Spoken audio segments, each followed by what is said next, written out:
നിങ്ങൾ ഭർത്താവുമൊത്ത് വളരെ അപൂർവമായി മാത്രമേ പുറത്തു പോകാറുണ്ടായിരുന്നുള്ളൂ അല്ലേ? അതെ.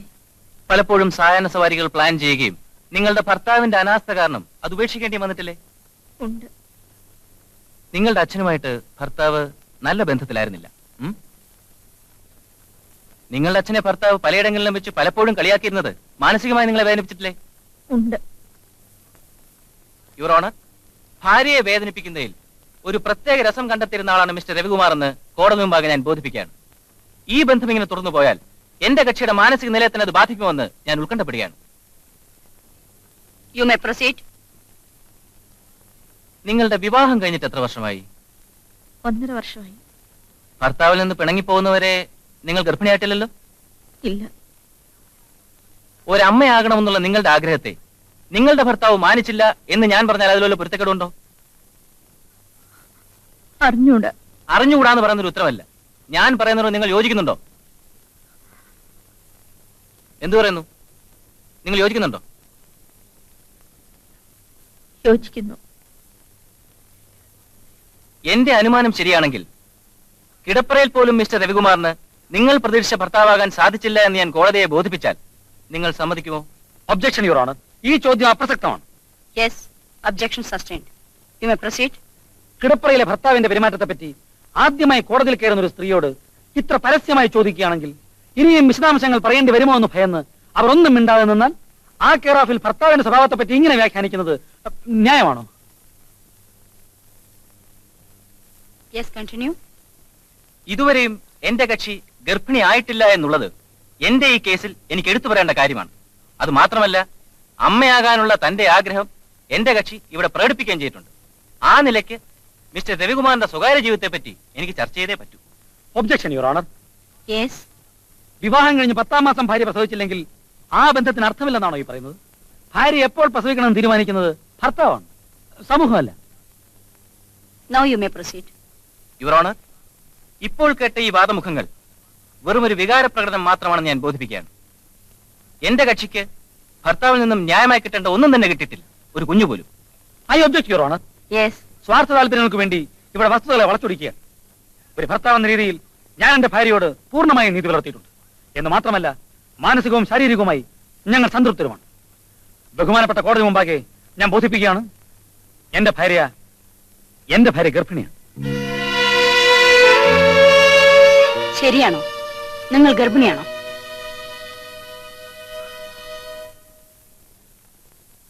അതെ.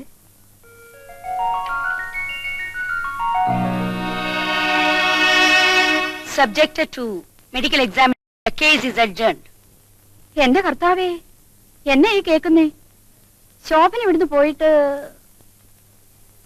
ഇതിനിടയ്ക്ക് ഗർഭിണിയായി എന്ന് വെച്ചാല്? ശോഭന ഗർഭിണിയായിട്ടുണ്ടെങ്കിലേ അതിന് കാരണക്കാരൻ അവളുടെ ഭർത്താവ് തന്നെ. നിങ്ങൾ എന്നെ നീ പറയുന്നേ? എടി വെമ്പളെ, നീ ഇവിടെ കിടന്ന് വലിയ ബഹളമായിരുന്നല്ലോ എന്നെ രാത്രി കാണാനില്ലെന്നും പറഞ്ഞു. ഞാൻ എവിടെ പോയെന്നാ നിന്റെ വിചാരം? എവിടെ പോയെന്നാ? ആ, കോടതി ഞാൻ എന്തൊക്കെ വാദിച്ചാലും പിള്ളേച്ചനെ എനിക്ക് ജീവനാടി. ഞാൻ ഒരു ദിവസം രാത്രി നോക്കുമ്പോ പാവം പിള്ളേച്ചനോട് കുത്തിയിരുന്ന് ഫോൺ ചെയ്യുക. ഹലോ,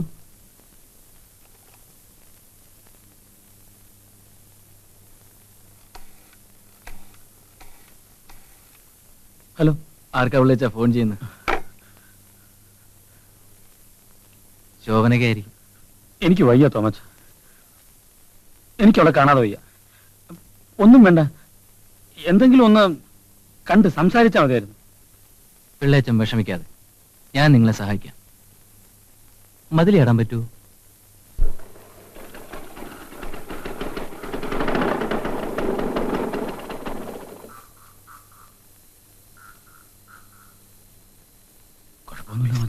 ഒരു കുഴപ്പമില്ലെന്ന് കയറിയ പോരെ. ആരും വരത്തില്ല.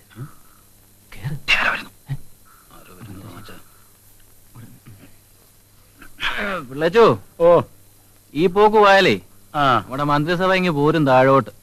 താഴോട്ട് അങ്ങനെ തോന്നില്ലയോ?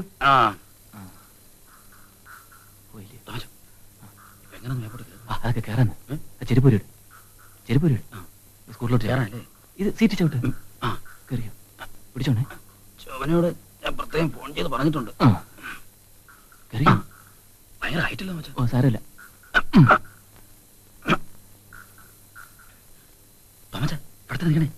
നിക്കാന്നേ ചുമ്മാ ചാട് വിളിച്ച പേരും കള്ളൻ. എന്നാലും ഞാൻ ഇത്രയും പ്രതീക്ഷിച്ചില്ല കേട്ടോ. നിങ്ങളാണ് സാക്ഷാൽ വക്കീല്. വക്കീല് കോടതിയിൽ, ഇവിടെ ഞാൻ തോമാച്ചൻ. പാവം അല്ലേടി നമ്മുടെ പിള്ളേച്ചൻ. ഇനി ഞാൻ കോടതിയിൽ ഒരു കളി കൂടി കളിക്കേണ്ടിയിരിക്കുന്നു. കൊച്ചിനെ വളർത്തിക്കൊള്ളാം, പക്ഷെ ബന്ധം പിരിയണം. അത് സാധിക്കുമെന്ന് വക്കീലും പറഞ്ഞു. അങ്ങുന്നേ ഈ വാശി കളഞ്ഞൊന്ന് ആലോചിച്ചാട്ട്. ശോഭന കുഞ്ഞ് പ്രസവിച്ചിട്ട് ആ കുഞ്ഞ് കരയുന്ന കേട്ട് ആ കുഞ്ഞ് അപ്പൂപ്പാന്ന് വിളിക്കുന്ന കേട്ടിട്ട് അതൊക്കെ എനിക്കും ഇഷ്ടമാണ്, പക്ഷെ കേസ് കൊടുത്തുപോയി.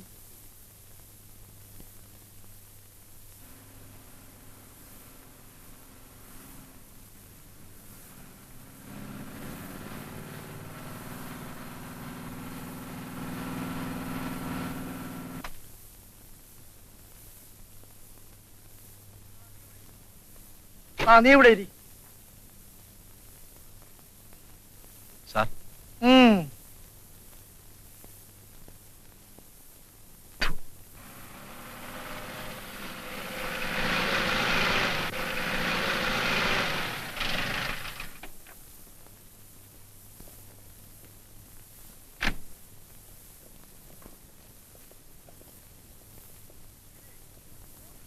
പിന്നെ പോക്കൃത്തനം കാണിക്കരുത്.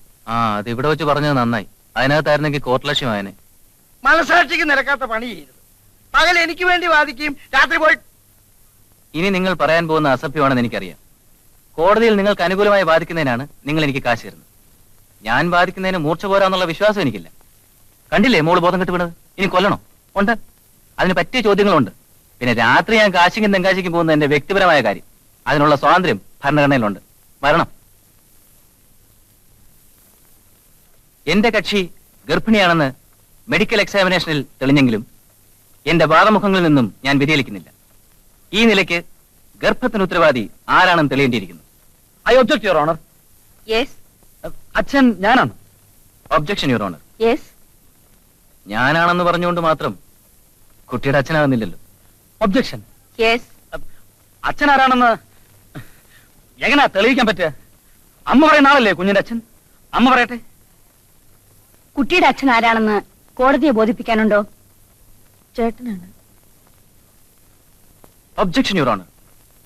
Yes, you can proceed. ഇതിന്റെ പിന്നിൽ എന്തോ ഒരു കള്ളക്കളിയുണ്ട്. അവസാനമായി പിരിയുമ്പോൾ എന്റെ കക്ഷി ഗർഭിണിയായിരുന്നില്ല. ഇപ്പോൾ സമ്മർദ്ദം കൊണ്ടോ മറ്റ് പ്രേരണകൾ കൊണ്ടോ എന്റെ കക്ഷിയെ എതിർഭാഗം വശീകരിച്ചിരിക്കുകയാണ്. ഇതിന്റെ സത്യാവസ്ഥ തെളിയിക്കാൻ കോടതി ദയവായി എന്നെ അനുവദിക്കണം.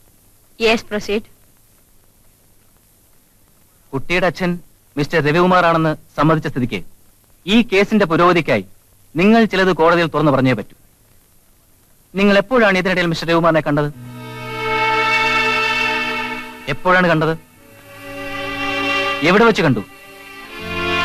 എങ്ങനെ കണ്ടു? Objection your honour. യെസ്. ഇത് ക്രൂരതയാണ്. അവളെ ഇങ്ങനെ കരയിപ്പിക്കരുത്. Objection your owner. വിവാഹമോചനം വരെ എത്തിക്കാമെന്നുണ്ടെങ്കിൽ ഈ കണ്ണീര് കാണാനും ബാധ്യസ്ഥനാണ്. യുവർ ഓണർ, ഞങ്ങളെ വേർപെടുത്തുക. യു സെപ്പറേറ്റസ്.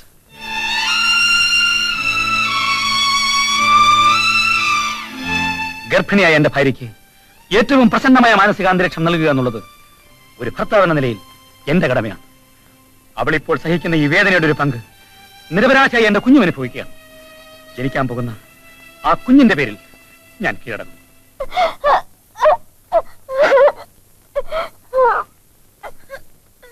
ഈ കൂട്ടിൽ നിൽക്കുന്ന കമലാക്ഷിയമ്മ ശോഭനകുമാരി എന്ന് പറയുന്നത് എന്റെ മണിക്കൂട്ടനാണ്. ഞങ്ങൾ ഒരുമിച്ച് ഒരുപാട് സ്വപ്നങ്ങൾ നേടിയിട്ടുണ്ട്. കൊച്ചു കൊച്ചു സ്വപ്നങ്ങൾ. ആർക്ക് പകപോക്കാനാണെങ്കിലും ശരി, ആ സ്വപ്നങ്ങളെ ഇങ്ങനെ പരസ്യമായി പിടിച്ച് ചിന്തരുത്. ആ സ്വപ്നങ്ങളെ ഞങ്ങൾക്ക് വിട്ടുതരിക, ഞങ്ങളെ വേർപെടുത്തുക.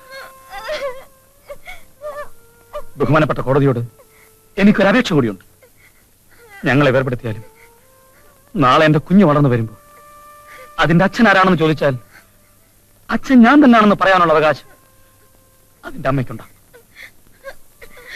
കാരണം എന്റെ കുഞ്ഞ് അച്ഛനില്ലാതെ വളരരുത്. ഞാൻ ജീവിച്ചിരിക്കെ അച്ഛനില്ലാതെ വളരരുത്. That's all, Your Honor.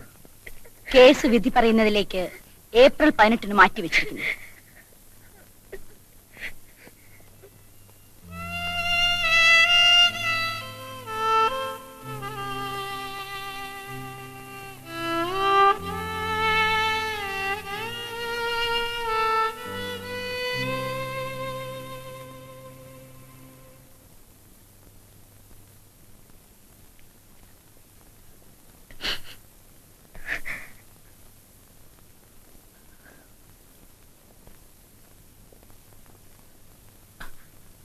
കുട്ട, വേഗം വരണം.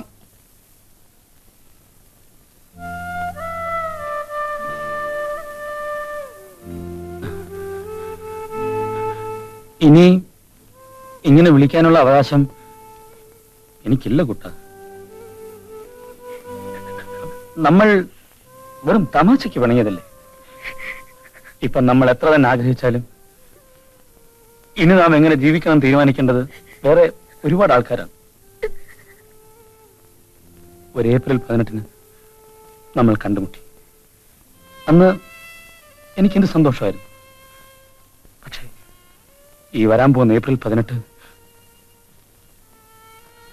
പക്ഷെ ഒന്നുണ്ട് മോളെ, ഈ ദിവസം ഉള്ളിടത്തോളം കാലം നാം എവിടെ ആയാലും എത്ര അകലങ്ങളിലായാലും ഞാൻ എന്റെ കുട്ടിനെ പറ്റി ഓർക്കും. നീയും എന്നെ പറ്റി ഓർക്കില്ലേ മോളെ? ശോഭനെ,